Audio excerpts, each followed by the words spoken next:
जीरा सिप जलजीरा मसाला। SIP SIP जीरा SIP MBH का जलजीरा सिप एमबीएच का जलजीरा सिप।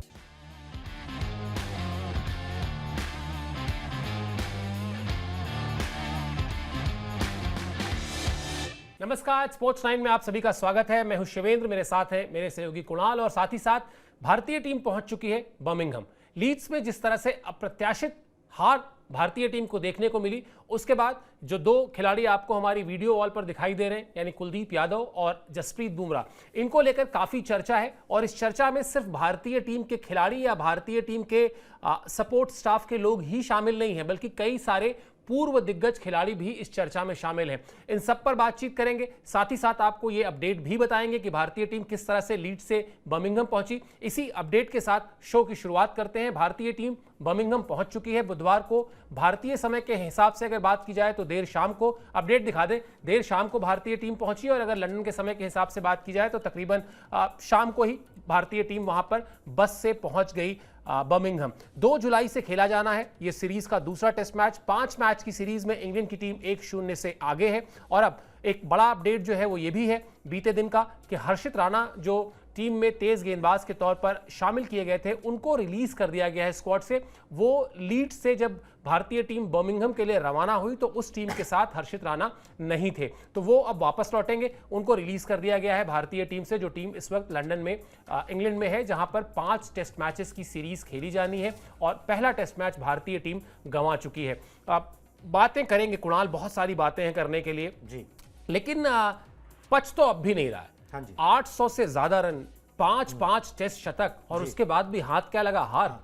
सर वही बात है, मतलब मैं तो अभी 2-4 दिन की छुट्टियों पे था, उसके बाद मैंने भी देखा, ज़्यादा नहीं देख पाया, मगर ये कि पूरा कवरेज पहले दिन का करके गया था। हैरानी तो हुई कि भाई इतने सारे शतक लगाने के बावजूद भी हार गए। बात फिर घुमा फिरा के वहीं आ जाती है जो गौतम गंभीर ने बोली थी सीरीज शुरू होने से पहले, बेशक 1000 रन बना लो, ठीक है, जीतोगे तो तभी ना जब आप 20 विकेट ले सकते हो। आपको टेस्ट मैच गेंदबाज जिता के देते हैं, आपने मोमेंट्स मिस किए, आपने वो प्रेशर बनाने की चीज़ें मिस की, पच नहीं रहा है वो अभी तक। अगर कोई भी किसी ने ना टेस्ट मैच देखा हो ना, अगर आप उसको बोलो कि भाई 5 शतक लगाए इंडियन टीम ने, ये हुआ, इसने ऋषभ पंत ने 2 शतक लगाए, उसके बाद टीम हार गई, तो वो क्यूरियस होगा ये जानने के लिए कि भाई उसके बाद हार कैसे गए, मतलब कैसे हार जाते हैं उसके बाद, कैसे कौन सी गुंजाइश बनती है। और इंग्लैंड की तरफ से 2 लगे, ठीक है, आपने 5 लगाए, फिर कैसे वो दूसरी टीम जीत गई। तो ठीक है, उनकी प्लानिंग अच्छी थी और आपने मोमेंट्स मिस किए, ये साफ है। और उन मोमेंट्स पे बात हमने करी भी है कि कौन कौन से मोमेंट्स वो मिस किए गए। हर्षित राणा को अब रिलीज कर दिया गया, जोड़ा क्यों गया था उसका रीजन समझ नहीं आ रहा था। अब और ऊपर से अब गेंदबाज विकेट नहीं ले पाए हैं, तो आपने गेंदबाज को ही रिलीज कर दिया है, तो उसका भी लॉजिक समझ नहीं आ रहा, ना जोड़ने का ना छोड़ने का। अब या तो ये है कि भाई अब आपको लग रहा है कि भाई आपने जो लॉजिक निकल के आ रहा है या जो समझना हम चाहें, तो वो ये था कि भाई आपको लग रहा था कि शायद कोई गेंदबाज पूरी तरह फिट नहीं होगा, मगर सब ने गेंदबाजी की है, सब फिट नजर आ रहे हैं, तो आपने उनको वापस भेज दिया कि 11 में उनकी जगह वैसे भी बनती नहीं, हमने बैकअप के तौर पर रखा था। मगर चलिए, अब इन सब से इतर जो है आगे बढ़ के आपको 2 तारीख से दोबारा से उतरना है। हम हमेशा बात करते हैं और हर बार ये बात बोलते हैं कि ज़्यादातर जो है ना वो बल्लेबाज जो है ना वो टीम इंडिया को निराश करते हैं और बल्लेबाजी की वजह से इंडियन टीम हारती है। ये अब की बार उल्टा हुआ है, ठीक है, चलिए वन ऑफ हो भी सकता है। हमेशा जो है बल्लेबाजी क्यों, कई बार गेंदबाज नहीं उस तरीके से चल पाते, मगर ऐसा होता नहीं है, ये पैटर्न नहीं है। इंडियन टीम के हारने का पैटर्न जो है वो सेम ही रहता है, जो गेंदबाज ज़्यादा निराश नहीं करते हैं, वो ठीक ही रहते हैं। बल्लेबाजी जो है वो फ्लॉप होती है, वो नहीं हुई है, और जबकि उसकी उम्मीद ज़्यादा थी। रोहित नहीं थे, विराट नहीं थे, लेट्स से कि अब यहाँ से बल्लेबाज उस तरीके की फॉर्म को कंटिन्यू रखें और गेंदबाज अपना होमवर्क कर लें, तो बेटर कोई नतीजा देखने को मिले। बिल्कुल, लेकिन कुणाल, इसमें मुझे लगता है कि शायद ये पक्ष हमको नजरअंदाज नहीं करना चाहिए कि जहां पर आपको 550 रन जोड़ने चाहिए थे वहां आपने 470 के आसपास जोड़े, और जहां पर आपको 400 रन जोड़ने चाहिए थे वहां पर आपने 350 360 रन जोड़े। ये पुछल्ले बल्लेबाजों का जो रोल होता है, जो टेस्ट मैच में आप जो एक टर्म होता है लोअर मिडिल ऑर्डर और फिर पुछल्ले टेल एंडर्स, यहां पर शायद वो जो 25-30 रन जोड़ने में वो उन्होंने अपने आप को मान लिया कि नहीं, बड़े वालों ने बहुत बना दिए, इतने में हमारा काम हो जाएगा। शायद उसकी पीछे वजह भी यही रही होगी, जो भी आपने कही ना कि गेंदबाज अच्छा कर रहे थे लगातार, तो शायद उनका जो विश्वास कह लें या अति आत्मविश्वास कह लें, वैसे कहने की जरूरत नहीं है। हम सब जानते हैं कि कॉन्फिडेंस और ओवर कॉन्फिडेंस के बीच में बहुत बारीक सी लाइन होती है, शायद वहीं कहीं भारतीय टीम फंस गई। चलिए जी, अब बात करते हैं चर्चा में क्यों है बुमराह और कुलदीप। पहले बुमराह की बात करते हैं साहब। जसप्रीत बुमराह के दूसरे टेस्ट में खेलने पे चर्चा गर्म है। अब जिन मतलब वैसे तो मुझे लगता नहीं है शायद कि किसी भी सब्सक्राइबर को या किसी भी हमारे व्यूअर को पता नहीं होगा कि ये मामला क्या है, लेकिन ये मामला बता देते हैं एक बार ताकि रिवीजन हो जाए अगर कहीं कुछ स्लिप ऑफ माइंड है तो। हुआ यूं कि जब सीरीज के लिए रवाना हो रही थी भारतीय टीम तो गौतम गंभीर ने कहा था कि बुमराह जो है वो 5 टेस्ट मैच में से 3 टेस्ट मैच ही खेलेंगे और वो 3 टेस्ट मैच कौन से होंगे ये फैसला वहां पहुंचने के बाद किया जाएगा। अब लीड्स टेस्ट मैच में यानी जो पहला टेस्ट मैच भारतीय टीम ने गंवाया उसमें जसप्रीत बुमराह ने 43.4 ओवर गेंदबाजी की है। अब जो पूरा का पूरा चर्चा का विषय है वो यही है कि क्या 43.4 ओवर गेंदबाजी करने के बाद दूसरे टेस्ट मैच में बुमराह को रेस्ट देना चाहिए या फिर वो जो रिदम है, क्योंकि पहली पारी में उन्होंने 5 विकेटें ली थी, तो जो रिदम है उस रिदम को मेंटेन रखते हुए उन्हें दूसरा टेस्ट मैच भी खिलाया जाना चाहिए। बड़ी सारी बातचीत हो रही है इसको लेके, लेकिन मुझे लगता है कि जो सबसे बड़ा कहते हैं ना कि सेंस पॉइंट ऑफ रिलीफ, तो थोड़ा सा जो राहत की सांस लेने वाली बात है वो यही है कि पहले टेस्ट मैच के खत्म होने और दूसरे टेस्ट मैच के शुरू होने में 7 से 8 दिन का गैप है। एक अच्छा खासा समय है जब आप अपनी बॉडी को रिकवर कर सकते हैं उस थकान से जो 43.4 ओवर फेंकने के बाद बुमराह को हुई होगी। बिल्कुल सर, मगर इसमें अब दो बार हो चुका, एक बार नहीं 2 बार हुआ है। जब सीरीज शुरू होने से पहले ये कहा गया कि भाई वो 3 टेस्ट मैच खेलेंगे, कौन से 3 टेस्ट मैच होंगे ये नहीं पता, ठीक है, वो देखा जाएगा, डिपेंड्स कि हमारी सिचुएशन क्या है। ये कप्तान ने भी कहा, ये कोच ने भी कहा, बहुत सारे फैक्टर्स पे डिपेंड करेगा कि क्या जी सिचुएशन होती है। अब लीड्स टेस्ट हारने के बाद भी गौतम गंभीर का बयान जो है वो सामने आया था। उन्होंने कहा कि भाई फैसला सीरीज शुरू होने से पहले ही लिया गया था, ठीक है, और स्कोर लाइन के कारण इसमें कोई बदलाव नहीं होगा। गंभीर ने कहा बुमराह कौन से 2 मैच और खेलेंगे ये अभी तय नहीं हुआ है, ठीक है, लेकिन इस सीरीज में वो कुल 3 मैच खेलेंगे, इस पर पहले ही बात हो चुकी है और हम उन पर ज्यादा दबाव जो है वो नहीं डालना चाहते। अब अगर वो 3 टेस्ट मैच खेलेंगे जैसे आप बता रहे हो कि इसके अंदर जो है वो गैप ज्यादा है, 2 टेस्ट मैचों के बीच में अच्छा खासा गैप है और आपकी कंडीशन सिचुएशंस भी वैसी हैं कि अभी आप ना पेडल से पांव उठा नहीं सकते।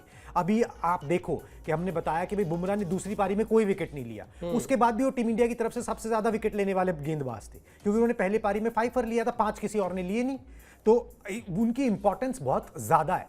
अब आप उनको दूसरा टेस्ट मैच खिलाओ, मेरे हिसाब से या किसी के भी हिसाब से आंख बंद करके भाई खिलाना चाहिए, खिलाना बनता है। Jasprit Bumrah is fit enough, जो दिखाए आप उन्हें खिलाइए, मगर फिर वही बात है कि फिर आप अगर ये मामला चौथे और 5वें तक खिंचा कि भाई सीरीज डिसाइडर चौथा होगा टेस्ट मैच या 5वां हो सकता है, तो फिर आप क्या करिएगा? फिर आप अपने उस बयान से पलटिएगा कि भाई हमने तो स्कोर लाइन कुछ भी हो, ठीक है, हमने पहले ही डिसाइड कर लिया कि वो 3 खेलेंगे, उस समय आप क्या करोगे? बिल्कुल, और मुझे लगता है इसमें जो एक पेज है वो ये भी है, वो भी थोड़ा सा समझाने की कोशिश करते हैं सब्सक्राइबर्स को। पहला टेस्ट मैच खत्म होता है, आप देखिए 24 तारीख को, दूसरा शुरू हो रहा है 2 जुलाई को, 8 दिन का गैप है। अगर उसके बाद आप देखें तो जो 2 तारीख को मैच शुरू हो रहा है वो 2, 3, 4, 5, 6 मान लेते हैं, अगर 5वें दिन चला तो 6 तारीख को खत्म हो रहा है और फिर 10 तारीख से अगला मैच है। तो आप वहां पर अगर आप उनको चाहें कि उस तरह का रेस्ट मिल जाए तो नहीं मिल सकता है। उसके बाद आप आ जाइए 10 तारीख को मैच शुरू होता है तो 10, 11, 12, 13, 14 यानी 14 तारीख को तीसरा टेस्ट मैच खत्म होगा अगर 5 दिन चलता है तो। वहां पर जो अगला टेस्ट मैच है वो 23 तारीख से है, तो या तो आप इस विंडो में उनको ब्रेक देना चाहेंगे या फिर आप चाहेंगे कि यहां लंबा ब्रेक है, यहां पर ब्रेक देके उनको खिला लें, फिर वो तीसरे वाले के बाद वाला जो ब्रेक है वहां खिला लें और फिर 5वें में खिलाएं। तो कुछ घुमा फिरा कर कहानी यही है, बस राहत की बात यही है मुझे लगता है कुणाल की लगातार ये कहा जा रहा है कि फैसला अंतिम जो है वो बातचीत करके बुमराह से लिया जाएगा। मतलब ऐसा नहीं कि प्लेइंग 11 जब बन रही होगी तब तक बुमराह को पता नहीं होगा, जो भी होना होगा पहले बता दिया जाएगा। बिल्कुल, क्या कहा संजय मांजरेकर ने वो बताते हैं आपको, क्योंकि वो संजय मांजरेकर जो है वो बिल्कुल इस बात पर की वकालत कर रहे हैं कि हर हालत में खेलना चाहिए जसप्रीत बुमराह को दूसरा टेस्ट मैच। संजय मांजरेकर ये कोट प्लेट दिखा दीजिए, बुमराह को हर हाल में दूसरा टेस्ट मैच खेलना चाहिए। लीड्स में इंग्लैंड ने 371 रन बना लिए, बुमराह के बिना भारतीय टीम को मुकाबले में बने रहने के लिए 500 रन बनाने होंगे। इस तरह की उम्मीद करना बल्लेबाजों के साथ ज्यादती होगी। बुमराह जिस मुकाम पर पहुंच चुके हैं वहां से अगर वो 40% भी फिट हैं तो भारतीय गेंदबाजों की तस्वीर बदल सकते हैं। बात तो जो अभी हम लोग कह रहे थे कुणाल, या जो हमने अभी नंबर ऑफ डेज जोड़े, बात तो सही है। अगर आपको दोनों चीजें हैं, मतलब आप अगर खिलाना चाहते हैं तो आप खिला सकते हैं दूसरा टेस्ट मैच, क्योंकि ये आपको ठीक ठाक एक गैप मिल रहा है यहां पर। और ये बात भी सही है कि जब आप 471 रन 400 पहली पारी में 450 प्लस, दूसरी पारी में 350 प्लस करके भी आप नहीं जीत पाए, आपको नहीं मिल पाए और उसमें से भी आप बुमराह को हटा देंगे तो फिर तो तकलीफें और बढ़ती ही दिख रही हैं। मतलब मुसीबत सॉल्व होती नहीं दिख रही बुमराह के ना खेलने पर। बिल्कुल, मगर सर इसमें ना इसका एक तरीका और भी है ना देखने का। मतलब आप इंग्लैंड को देख लें, उनका कौन सा प्रीमियर फास्ट बॉलर खेल रहा है, जीते ना वो टेस्ट मैच, ठीक है। तो भाई आप मेरे हिसाब से जो मुझे ये लगता है ना, वो सिचुएशन ज्यादा बुरी होगी जब आपको पता है कि बेटा अगला टेस्ट मैच ना तय कर देगा, या तो इंग्लैंड की तरफ सीरीज कर देगा या हम हार जाएंगे। मतलब वो अगर सिचुएशन है, आ गई वो सिचुएशन, लेट्स से कि चौथे और पांचवें टेस्ट मैच में वो सिचुएशन आ गई, तीसरे में वो सिचुएशन आ गई, आपको उस समय बुमराह ज्यादा चाहिए या इस समय बुमराह ज्यादा चाहिए? वहां पर ना खिलाना ना तो वो ज्यादा चुप जाएगा कि अगर खिला लिया होता तो शायद ये टेस्ट मैच बच जाता। यहां पर आप खिला लोगे और वहां उस सिचुएशन में आप नहीं खिला पाए तो फिर मुश्किल होगी, या फिर आपको उनसे बात करनी पड़ेगी, जैसा अभी आप बोल भी रहे हो कि भाई फिर चर्चा करनी पड़ेगी कि भाई अगर खेल सकते हो तो एक और खेल लो। हमने आप बोला था CKS, हमने पब्लिकली भी अनाउंस किया कि हम आपको 3 टेस्ट मैच खिलाएंगे मगर एक और खेल लो। तो मुझे ये लग रहा है कि टीम को जो है जो भी फैसला लें बुमराह से पूछ के लें, if is available he should play, इसमें कोई डाउट ही नहीं है। ये कोई मतलब वो थोड़ी ना है कि भाई आपने पहले ही जो है डील कर लिए, भाई आप इंडिया के लिए खेल रहे हो, बहुत बड़े सम्मान की बात है। अगर आपको आप पे भरोसा किया जा रहा है, इससे बड़ी बात और कुछ हो ही नहीं सकती। अब आप अगर उसके लिए जोर नहीं लगाओगे तो फिर किसके लिए लगाओगे? वो सारी बातें अपनी जगह पर सही हैं, मगर मुझे लग रहा है कि वो इंग्लैंड का पैटर्न भी जो है ना वो थोड़ा देखना चाहिए। उनका कोई प्रीमियर फास्ट बॉलर नहीं था, ना गस एटकिंसन थे, ना जोफ्रा आर्चर थे, और 2-3 उनके बॉलर्स जो आजकल खेलते हैं उस तरीके के नहीं थे। बहुत यंग उन्होंने उस तरीके से लोग खिलाए, उसके बावजूद उन्होंने जो है वो जीता है। तो मुझे लग रहा है जैसे आपने चैंपियंस ट्रॉफी में भी बुमराह के बिना जो है वो जीती थी, बिल्कुल ठीक है। तो मुझे लग रहा है कि वो कॉन्फिडेंस लोगों को देना, गेंदबाजों को देना, उन पर भरोसा जताना, और एक खिलाड़ी पे भाई तकलीफ क्या थी अगर वो थ्योरीज को सच मान लिया जाए, ठीक है, जो चल रही थी कि रोहित शर्मा, विराट कोहली और गौतम गंभीर, थोड़ा इनके बीच में वो है, वो तकलीफ क्या थी जो प्रॉबेबली शायद जो खबरें आती कितनी सच है झूठ है भैया वो दुनिया वो ये तीनों लोग जाने, ठीक है, बाकी तो सब कयास ही लगाए जाते हैं कि भाई तकलीफ यही थी ना कि ये डिपेंडेंसी नहीं होनी चाहिए। गौतम गंभीर को खिलाड़ी होते हुए भी तकलीफ यही थी कि स्टार कल्चर नहीं होना चाहिए, ठीक है। जब तकलीफ यही है तो फिर क्यों डरना है? फिर ठीक है भाई 3 टेस्ट मैच तुम्हें खेलने बता देंगे, तुम्हें 3 कौन से खेलने, तुम 3 ही खेलना चाहते हो,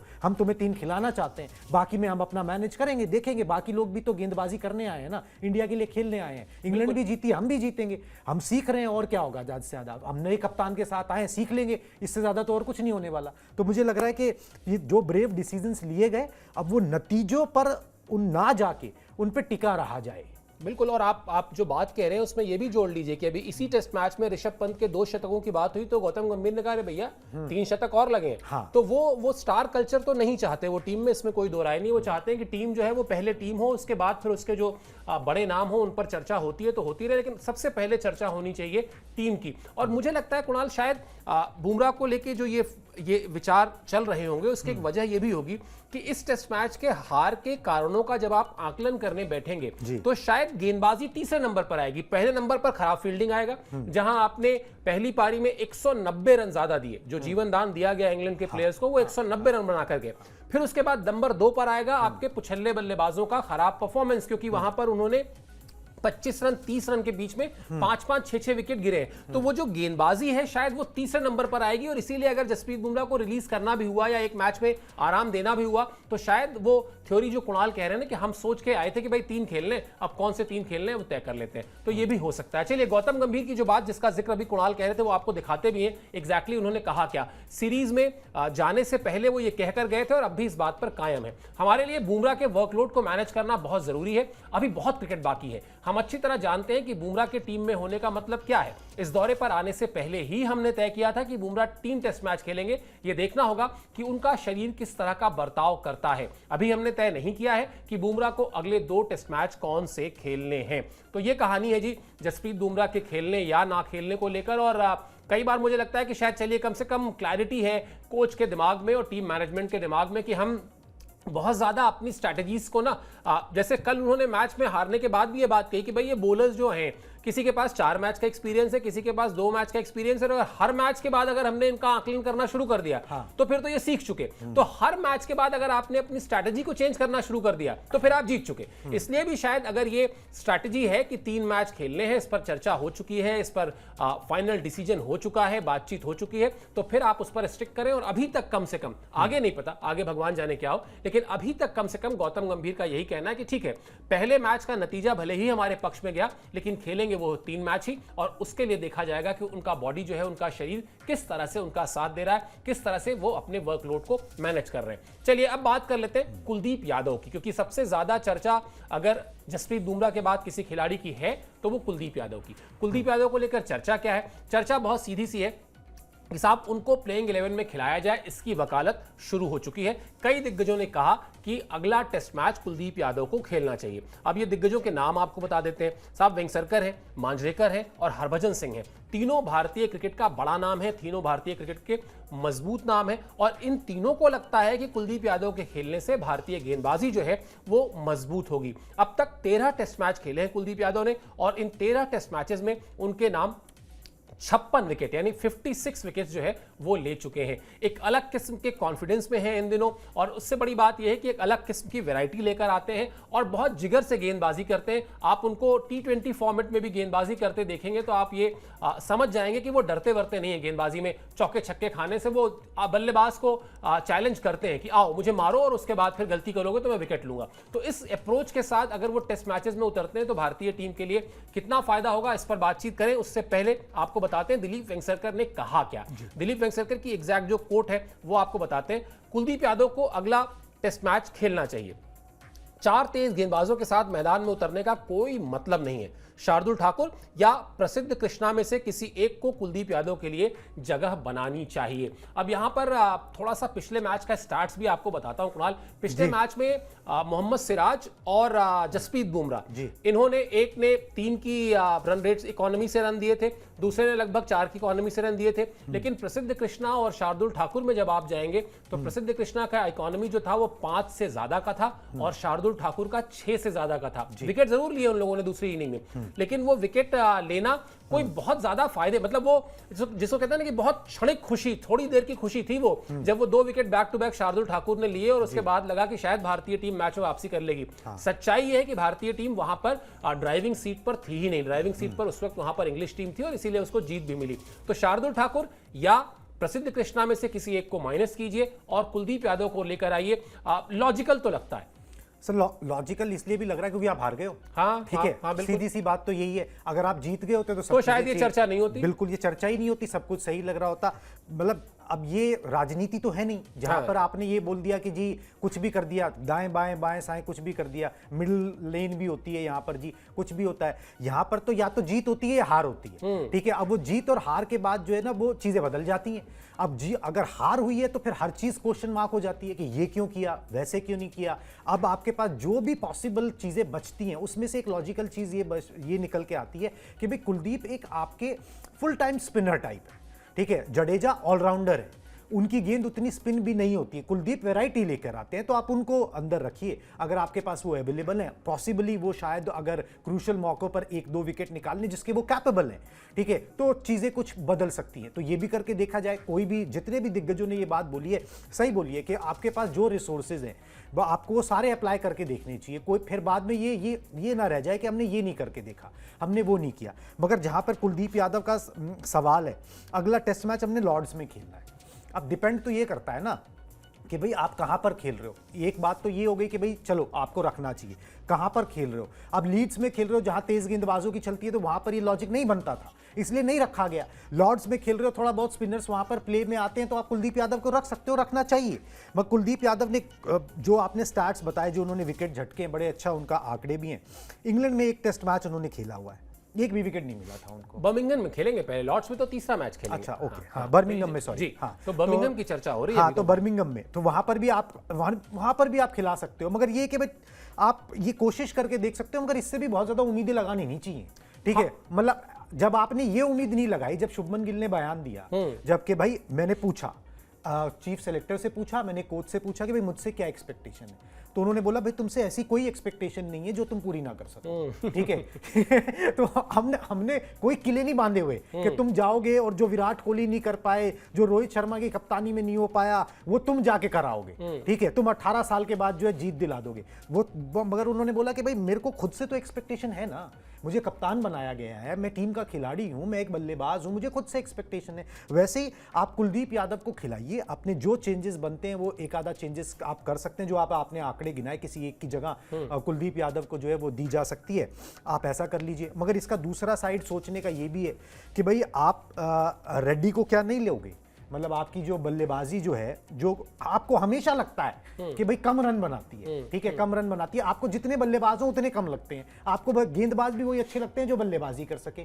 तो आप क्या नीतीश रेड्डी को इंक्लूड नहीं करोगे? आपकी बैटिंग और डेप्थ हो जाती है, जो वो 25, 30, 50 रन की कमी पड़ गई, पता लगा भी अगले टेस्ट मैच में 5 शतक नहीं लगे, नहीं लगते, हर बार थोड़ी लगते, फिर कौन लगाएगा? वहां पर भी तो कोई 5 के चाहिए, कोई 4 वाले चाहिए, कोई 4 लोग लगा दें। तो एक तरीका सोचने का वो भी है। तो ये इट्स अ वेरी, हार जो है ना वो बड़ा कंफ्यूजन लेके आती है। बिल्कुल सही बात, और बहुत सारे सवाल लेकर आती है, इसीलिए ये सवाल उठा भी। और मुझे लगता है शायद हरभजन सिंह ने जो कहा है वो आपको बताएंगे, बड़ी इंटरेस्टिंग बात कही उन्होंने। लेकिन शार्दुल ठाकुर या प्रसिद्ध कृष्णा को लेकर ये जो बात चल रही है कुणाल, उसकी एक वजह ये भी है कि पहली पारी में जहां पर अगर आप देखेंगे जसप्रीत बुमराह 24.4 ओवर करते हैं, सिराज 27 ओवर करते हैं, प्रसिद्ध कृष्णा 20 ओवर करते हैं, रविंद्र जडेजा 23 ओवर करते हैं, वहां शार्दुल ठाकुर जो है सिर्फ 6 ओवर करते हैं। तो इसलिए भी शायद ये कहा जा रहा है कि भाई आप 4 तेज गेंदबाजों को लेकर चले तो गए, लेकिन और आपके पास स्पिन ऑलराउंडर के नाम पर रविंद्र जडेजा हैं, बहुत अनुभवी खिलाड़ी हैं, दुनिया के नंबर 1 ऑलराउंडर हैं।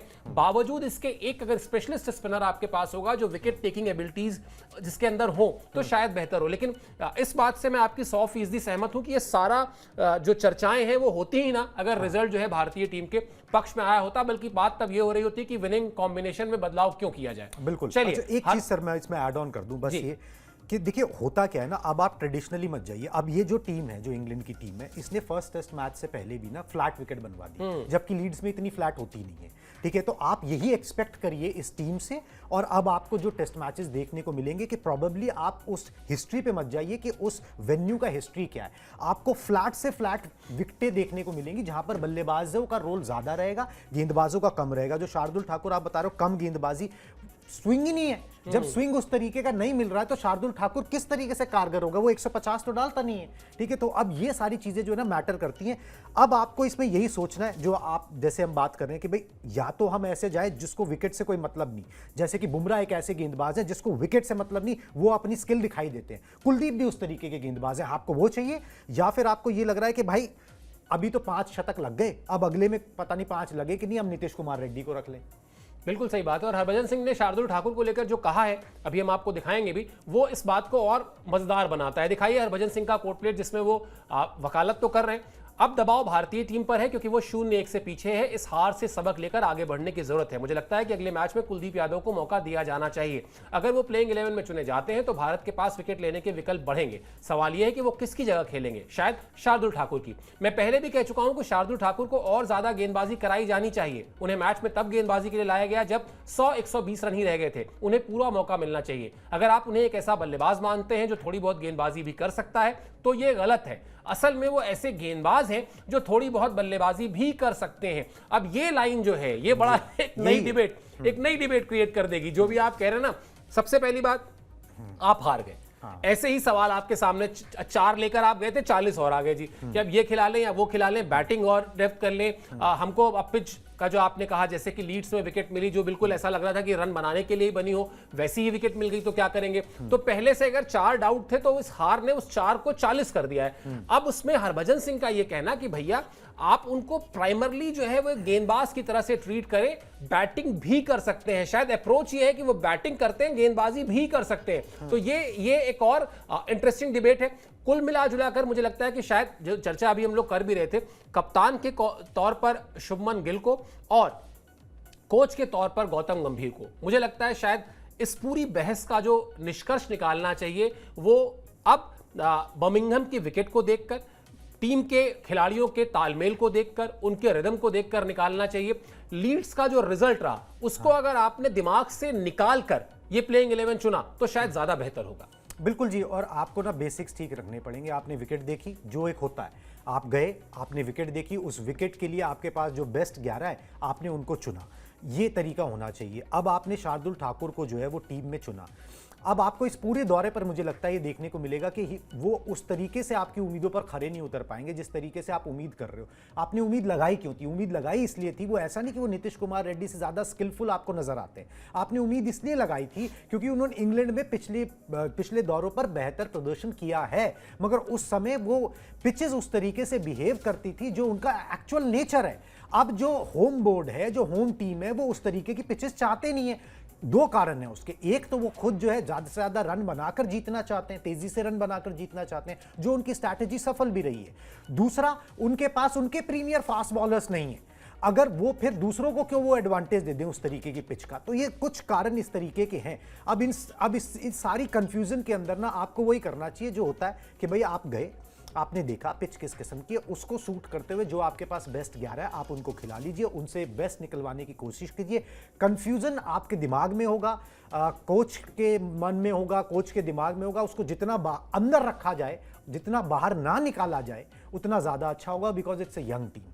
उसके ऊपर आप अगर उनके सामने ये पिटारा खोल दोगे ना तो वो और परेशानी हो जाएंगे, उससे कुछ फायदा नहीं निकल के आने वाला। वो जो आपने 5 शतक देखे ना, वो हो सकता है 2-2.5 रह जाएं, वो भी बड़ी बात है। ठीक है, अगर वो 2-2.5 रह गए तो वो भी बड़ी बात है। अगर इस तरीके का कंफ्यूजन आपने ड्रेसिंग रूम में फैला दिया। इतनी पॉजिटिविटी के साथ ये टीम गई, इतने हौसलों के साथ ये टीम गई, नतीजा देखने को मिला कि आपके पास एक्सपीरियंस बैटर्स नहीं थे, फिर भी आपने अच्छी बैटिंग कर ली। अब ये हार और उसके बाद इस तरीके के सवाल कि भाई कोच ही पूछ रहा है, या तो कोच अपने अंदर रख ले और बताए कि भाई ऐसा करो सब ठीक हो जाएगा, चलो भाई आगे बढ़ते हैं, और वो अपने ऊपर ले ले कि भैया ठीक है मैं ये फैसले ले रहा हूं, तो सही है। अगर उसने ये कप्तान से पूछने बैठ गया जिसको एक टेस्ट मैच की कप्तानी है, तो फिर वो भी फंसा और सब टीम भी फंसी। बिल्कुल, मतलब कहने का कुल यही है कि यहां पर आपको एक खिलाड़ी चाहिए, वो कोच होंगे, वो एक युवा कप्तान होंगे, वो जसप्रीत बुमराह होंगे, वो केएल राहुल होंगे, या वो रविंद्र जडेजा होंगे। यानी वो जो अनुभवी खिलाड़ी जाकर यंगस्टर्स से कहता है ना कि आप लोग हार जीत की परवाह मत कीजिए, आप लोग अपना बेस्ट परफॉर्मेंस करिए। रोहित शर्मा ने जब ये बात इस टीम में इनकलकेट की थी, रोहित शर्मा एक सीनियर प्लेयर थे, कप्तानी का तजुर्बा था उनके पास और टीम यंग थी। यहां तो हमारा कप्तान ही यंग है, वो क्या केएल राहुल से जाके कहेगा या रविंद्र जडेजा से कहेगा या जसप्रीत बुमराह से कहेगा? तो यहां पर कुल मिलाजुलाकर कहानी यही है कि आप जो हारे हैं वो अप्रत्याशित हार है। टेस्ट क्रिकेट की हिस्ट्री में पहली बार ऐसा हुआ है जब 5 शतक बनाकर भी टीम हारी है। तो कुछ तो गड़बड़ियां ऐसी हुई जो अप्रत्याशित थी, जो सिली मिस्टेक जिनको हम कहते हैं, और वो थी हमारी खराब फील्डिंग। तो मेरे ख्याल से सबसे पहले बात करनी चाहिए कि हमें सुधार कहां करना है, उन सुधार पर फोकस करना चाहिए। और जैसा अभी कुणाल भी कह रहे थे कि आप मेरिट पर जाएं, विकेट देखें, विकेट देखने के बाद आपको जो लगता है कि ये परफेक्ट प्लेइंग 11 है हमारा इस विकेट पर हमको जीत दिलाने के लिए, उसको लेकर उतरे, ना कि लीड्स के मैदान में जो कुछ हुआ उसकी यादों को लेकर। चलिए, हमारी नजर रहेगी, गावस्कर साहब ने कह दिया है वैसे कि आप ऑप्शनल प्रैक्टिस बंद करिए, ये हो गया, आप इंडिया से के लिए खेलने आए या ऑफ मनाने नहीं आए, तो अब आ गए, रेस्ट कर लीजिए, उसके बाद आइए, तो फिर ऑप्शनल प्रैक्टिस नहीं, प्रैक्टिस कीजिए। तो ये जो प्रैक्टिसेस होंगी, जो नेट सेशंस होंगे भारत के अगले 7-8 दिन, वो उससे जो कुछ निकल कर आएगा वो आप तक हम पहुंचाएंगे। इसके अलावा भारतीय टीम के जो भी अपडेट्स होंगे वो भी हम आप तक पहुंचाएंगे। आपको कुछ नहीं करना है, स्पोर्ट्स 9 को सब्सक्राइब कर लीजिए। आपने जो प्यार दिया है उसका बहुत बहुत धन्यवाद। और साथ ही साथ अगर आपका कोई सुझाव है तो वो सुझाव भी इस वीडियो के कमेंट बॉक्स में जाकर हमें जरूर बताइए, हम उस पर भी अमल करेंगे। इस शो में जुड़ने के लिए बहुत बहुत शुक्रिया, बहुत बहुत आभार।